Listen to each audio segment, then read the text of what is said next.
Evet, en başından beri aslında en doğru stratejiyi belirleyen Sayın Öcalan meselenin muhatabıdır, meselenin esas aktörüdür ve zaten örgütünün de belirttiği gibi baş müzakerecidir. Dolayısıyla bu gerçekliği doğru okuyarak, bunun farkındalığıyla hareket etmek gerekiyor. Komisyon oluştuktan sonra Sayın Öcalan'ın da belirttiği gibi daha önceki görüşmelerde bir oyalanma halini yaşadık maalesef. Komisyon toplumun çeşitli kesimlerini dinledi. Bu doğruydu. Dinlemesi gerekirdi fakat bu yöntemle değil. Çünkü komisyon bu yöntemi tercih ettiği andan itibaren dinlemeler o kadar uzun bir zamana yayıldı ki kendiliğinden bir oyalama anlayışını ortaya çıkardı. Oysa komisyon bu dinlemeleri alt komisyon eliyle, farklı komisyonlar eliyle, farklı mekanizmalarla sürdürebilirdi. Tabii ki bu kesimlerin görüşlerinin sürece katılması ya da çeşitli kesimlerle buluşmalar yapılabilirdi. Ama diğer taraftan esas meseleye odaklanması gerekirdi ve o demokratik müzakere diyebileceğimiz zeminin yaratılması adına belli çalışmaları önceleyebilirdi ve daha hızlı, daha kararlı bir tablo ortaya çıkabilirdi. Şimdi Sayın Öcalan'ın eleştirileri de zaten bu yönde. Çünkü kendisinin çok önemli hazırlıkları var. Bu hazırlıkları bir an önce komisyonla paylaşmak, bir müzakere yürütmek, bir kereye mahsus da değil. Yani düzenli bir müzakere olanağının yaratılmasını sağlamak büyük önem taşıyor. Onun çalışma koşulları, yaşam koşulları tabii bu söylediklerime dahildir. Bütün bu anlamıyla önemli bir eşikteyiz. Evet bir zaman kaybı oldu belki ama telafi edilebilir. E, Bunun olanağı hala var. Meclis de açıldı. Şimdi çok daha yoğun, çok daha ciddiyetle kendisinin de altını çizdiği gibi kararlılıkla bir müzakere zemininin, gerçek anlamda müzakere zemininin ama bu müzakerenin kiminle yapılacağının da kararlılığıyla oluşması gerekir.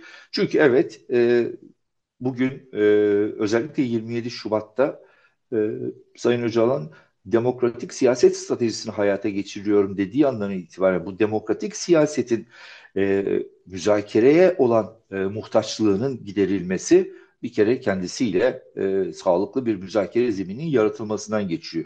Tabii iç müzakere diyebileceğim ben meclis içindeki müzakere de önemli. Bunu yadsıyarak söylemiyorum.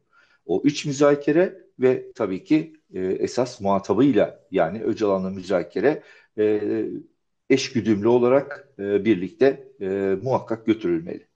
Bir kere çalışma koşulları çok çok önemli, yaşam koşulları çok çok önemli. Kendisinin talepleri doğrultusunda bunlar bir an önce düzenlenmeli. Şimdi bu kadar ciddi bir mesele o söz konusuyken hala geçmişin sınırlılıklarıyla hareket etmek mümkün değil. O yüzden kendisinin talepleri hızla giderilmelidir. İkinci bir şey adaya gidiş gelişler. Evet bir düzene kavuşmalıdır ve özellikle başta komisyon ve sonrasında da ilgili kesimler ve tabii ki burada Sayın Öcalan'ın da görüşleri doğrultusunda artık o trafik bir düzene sokulmalı, sağlıklı bir şekilde işlemelidir. Gerçekten adaya gitmek isteyen çok önemli kesimler var. Çok sayıda insan var, gidip görüşmek istiyor. Hem dinlemek, hem öğrenmek, hem de kendi fikirleriyle Sayın Öcalan'la buluşmak istiyor. Anlamak isteyenler var. Bugüne kadar bu çok az bir e, düzeyde yürütülebildi. Aktarıldı sadece. Ama birebir bu görüşmelerin yapılmasını bekleyenler var. Ama öncelik tabii ki komisyonda olmalı. Çünkü sürecin yürümesi için bu süreçte düzenlemelerin nasıl yapılacağına dair bu müzakerenin yapılması gerekiyor.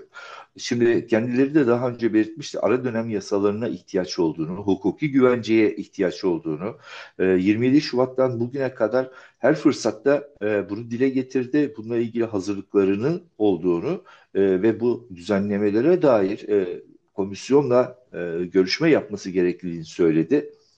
Şimdi bu aşamadayız. Bunu bir an önce hayata geçirmemiz gerekiyor ve Bu görüşmelere bağlı olarak da meclis bu yasal düzenlemeleri, hukuki güvenceyi sağlayacak, demokratik mekanizmaları hayata geçirecek adımları atmak zorunda. Yeni dönemin gereklilikleri, yeni dönemin ortaya koymuş olduğu duruma dair bir düzenlemeye ihtiyaç var. Nereden başlamak gerekiyor? Bunun iki tane ayağı olmalı hızla. Birincisi yargı paketleri denen süreçle bunun bir kısmının yol alması mümkün. Örneğin infaz yasasında yapılacak düzenlemelerle. Bu infaz yasasında yapacağınız düzenlemelerle hem umut hakkı dediğimiz mesele, hem ağırlaştırılmış müebbet dediğimiz mesele, hem infazda eşitsizlik dediğimiz meseleleri ortadan kaldırmak mümkün. Yani umut hakkı sağlanabilir, ağırlaştırılmış müebbet dediğimiz kabul edilemez bir insan hakkı ihlali olarak gördüğümüz mesele son bulabilir ve bugün yaşanan infazda eşitsizlik durumlarına bir çözüm getirilebilir. İkinci ayak ise şimdi silah bırakanların hukuki güvenceye kavuşması, bunların geri dönüşlerinin sağlanması ve tabii ki siyasete katılım haklarının da demokratik mekanizmalar çerçevesinde ortaya konması gerekiyor. Dolayısıyla silah bırakmak ve hukuki güvence ve siyasi katılım. Bütün bunlar birbirine bağlı çalışan dinamikler.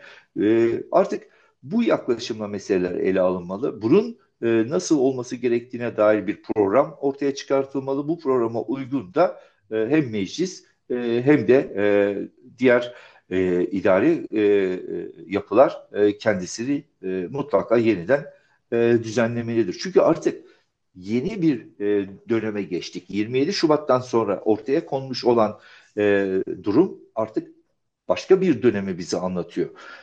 Dolayısıyla geçmişin retoriğiyle, yaklaşımıyla, geçmişin ajandasıyla meseleyi ele alıp kimse yaklaşamaz. Bu yeni durumun gereklerini yapmakla mükelleftir herkes. Şimdi böyle bir durumdayız ve gerçekten hızlanmalıyız, ciddi olmalıyız, sahici, samimi olmalıyız. Şimdi Türkiye'nin dış politikası rasyoneliteden çok uzak bir şekilde yıllardır gelişti geldi. Bunda da en önemli belirleyici unsur belki de rasyoneliteden uzaklaşmasına neden olan en önemli belki de gelişim Suriye'ydi. Bakın 6-8 Ekim Kobani yıl dönümü yaklaşıyor yine. Kobani direnişi ve dayanışması günlerini yaşıyoruz.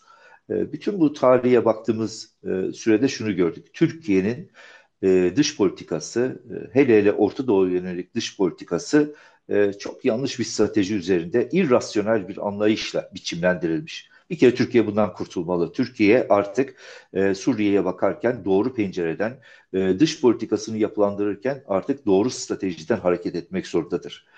Bu da aslında Kürt meselesinin demokratik çözümüyle çok doğrudan ilişkilidir.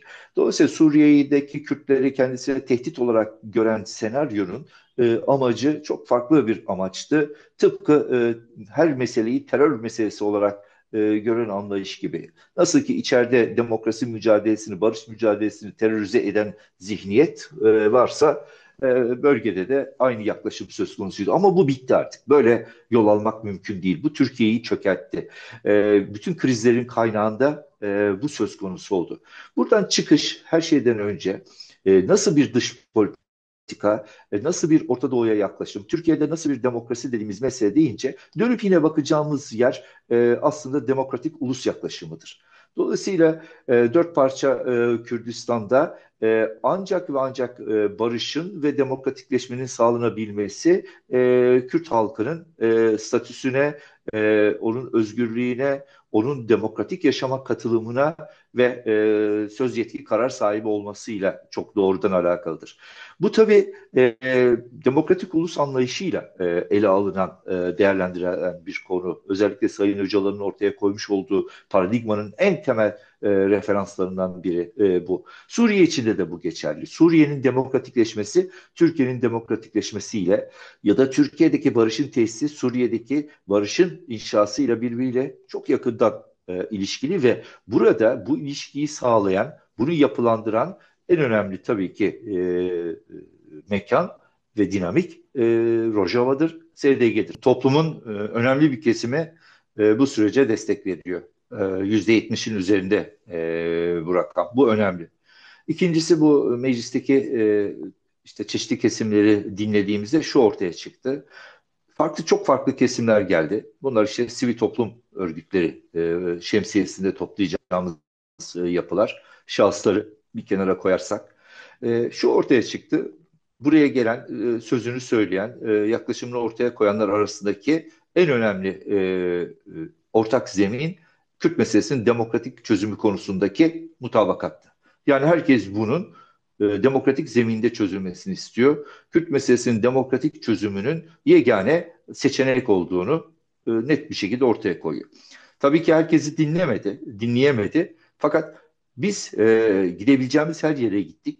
Gittiğimiz DEM Parti olarak yaptığımız bütün görüşmelerde de aynı dönüşü aldık. Evet, bu mesele artık demokratik zeminde çözüme kavuşturulmalıdır. Tabii ki uzun bir yoldur. Tabii ki meşakkatlidir, önemli handikapları vardır. Ama kararlı olmak lazım ve bu yolda yürümek lazım.